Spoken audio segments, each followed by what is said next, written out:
Okay, I want you all to think of 4 people in your life. They can be your friends, family, whoever. And what if I told you that one of those people is suffering from a mental illness? According to the World Health Organization, 25% of people during the course of their lives experience some kind of mental illness. And suicide remains the second leading cause of death for people between the ages of 15 and 24. A lot of people have this attitude where they think that even though this is so prominent, it's not happening to them, it's not happening to the people around them.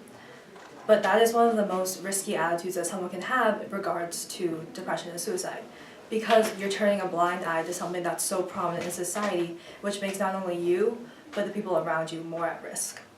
There are people who are actually suffering from depression or anxiety and other mental disorders, but they don't know it themselves. They think that it's something that just happens to them, and they don't really know what's happening to them. And so because of this, they're not able to seek help. So my project today, I will be telling you about what depression is, what has been done about it, and what we can do in the future. So, what is depression? Usually when people Google depression, this is the first picture that comes up. It's a sad person crying in the corner in black and white. And so what I want to tell you today is to get rid of this image in your head, because depression looks different on every single person. The symptoms can be fatigue, insomnia, overeating, not eating, oversleeping instead of insomnia, or even just a feeling of emptiness. And emptiness is a feeling that a lot of people forget when talking about depression. People often say that it's just feeling sad all the time, but emptiness is something that's usually what drives the person to commit suicide.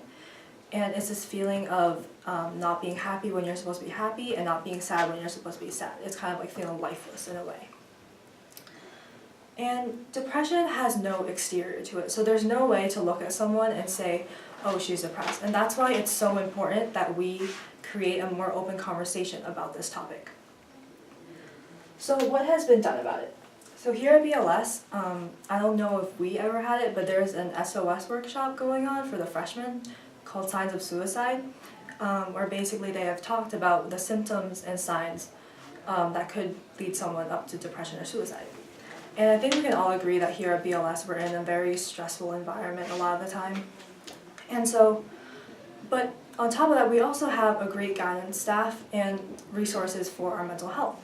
But what I learned in one of the surveys that I passed out was that not many students are aware of the resources that are given to them. And so this is also a huge disconnect between the faculty and the students, where we're not being made aware of what we have in our hands. So in addition to this, I have been interviewing students in our school, and so far I've interviewed about 12 of them. And half of them are people who actually are worried about their friends and want advice on how to talk to them about their mental health.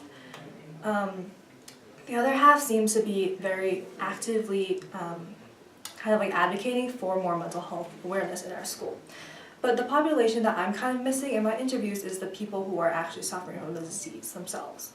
So one question that I've asked myself is, so why haven't they signed up for the interviews, even if they're suffering? And I came to this answer kind of unfortunately, which is that even when people are given the opportunity to talk about their mental health, they ignore it because they're afraid. And they're afraid that they'll be seen as less or weak, and we really need to get that attitude out of our heads. Because in the end, depression is just a difference in brain chemistry. There's less dopamine and serotonin in the brain, which makes them more susceptible to feeling sad all the time. And so another question that comes up is, should we discuss suicide in school? And so I've talked to Lauren, who is the outreach coordinator at Samaritans, a leading organization in suicide relief. And one point that she brought up is that even in schools when you don't talk about suicide, suicide is still there. So it's not the education that makes them want to commit suicide, it's more the lack of education that makes them not recognize that suicide is there.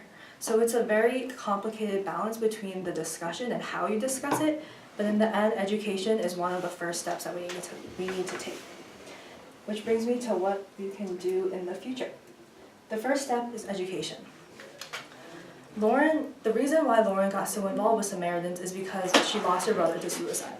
But after her brother committed suicide, she said she realized that the signs were there and she could have prevented it. So without the recognition, how can we possibly be expected to help the ones around us? And so we need to not only learn about the symptoms, but learn how to approach other people, because it affects not only the person who's suffering, but the people around them. And the next step is acknowledgement. So we need to recognize that 25% of the people is a really large number, which means that at any point in our lives, there could be people suffering from this, and we need to know how to deal with that. If we don't acknowledge that it's a problem, there's no way for us to fight it. And the last step is acceptance. We need to accept that mental illness is part of our life, and we can't avoid it. So how do we go against this? Which brings me to my project. So my project is a collection of journal entries from people who are suffering from either depression, anxiety, or a combination of them.